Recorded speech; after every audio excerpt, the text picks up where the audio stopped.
पत्नी अपने पति से कहती है, पता नहीं हमारी बेटी को क्या हो गया है।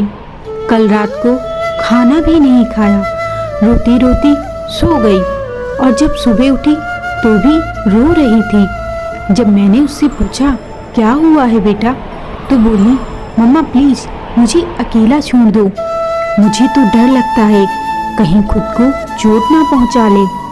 पति कुछ देर तो खामोश रहता है, फिर कहता है, ठीक है मैं देखता हूँ क्या बात है।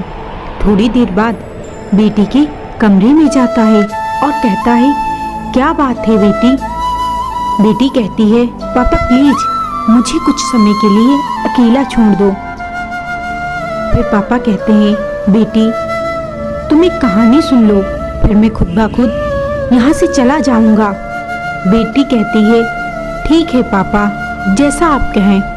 पापा कहते हैं, बेटा आज से करीब 20 साल पहले एक बहुत ही ज़्यादा अमीर आदमी के 2 बेटे हुआ करते थे।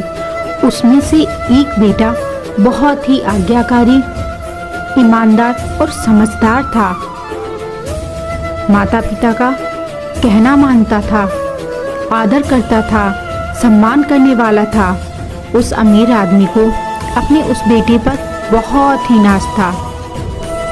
कुछ दिन बाद उस बेटे की शादी एक खूबसूरत लड़की से हो जाती है। उसके बाद जब उसकी पत्नी गर्भ से होती है तो घर में खुशियाँ आती हैं। लेकिन उस आदमी की इच्छा थी उसकी पुत्र वधू के बेटा ही हो। उसने उसका चेकअप करवाया तो पता चला गर्भ में कन्या पल रही है। उस अमीर आदमी ने अपने बेटे को बुलाया और कहा, तुम इस बच्ची को गिरवा दो। बेटा आज्ञाकारी था, ना तो कह ही नहीं सकता था। तो पता नहीं उस बेवकूफ को क्या सूझी, सब कुछ छोड़ छाड़ कर पता नहीं कहाँ गायब हो गया। सच कहूँ तो बेटा वो बहुत ही बेवकूफ और पागल था।